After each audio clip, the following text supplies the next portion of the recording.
Hey y'all, and welcome back. Thanks so much for joining us once again.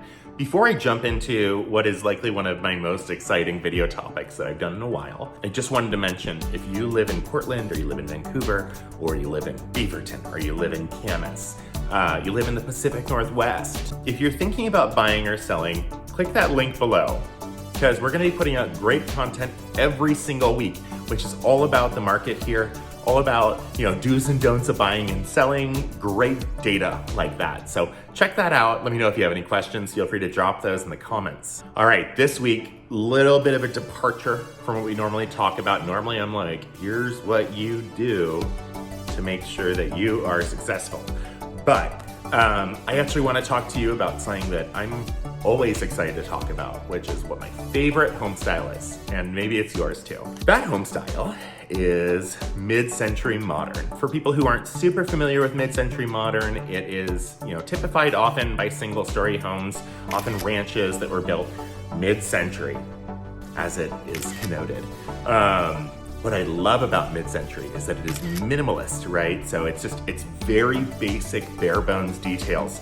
They often are utilizing the surfaces. They're not trying to hide what the materials are. So you see a lot of exposed wood.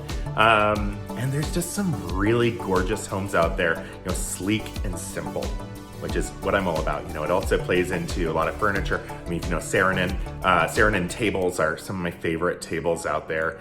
I love talking about mid-century homes. And in fact, my favorite style of mid-century is built by a fellow named Bob Rummer, who is probably, to me, one of my favorite architects who's done mid-century homes. Didn't receive the same level of prominence as a Frank Lloyd Wright, where, it's kind of a all West Coast situation. He was more of a Portland local, and a lot of what he was doing was typified by the atriums.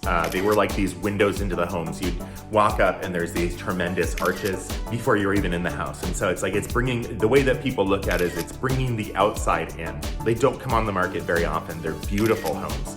And, the ones that do come up, either they've already been fully restored or they have the opportunity to be restored, which I think is super cool. If you've ever been to Palm Springs or you are ever planning a trip to Palm Springs, one of my favorite things to do while I'm there is the Modernism Week tours. So you can go there and you honestly don't even need to go on the tours themselves because they're kind of expensive. But you can drive around and look at really gorgeous mid-century homes. And there's a ton of those in Portland as well. It's not quite as prominent, but it is absolutely one of my favorite styles. Anyways, I'd love to be able to chat with you about mid-century modern. There's a lot of great opportunities there. In terms of homes that appreciate and value, I think one of the struggles that people often run into with those types of homes is that they are so uncommon in Portland, like really true mid-century. You see a lot of ranches, right? You'll see ones that are just kind of classic homes, but you don't see a lot that have that same level of finish and character and intention that you do with a mid-century home. Again, it's minimalist. It's simplified, bare bones materials, and they're often very light and airy. You get these gorgeous big picture windows.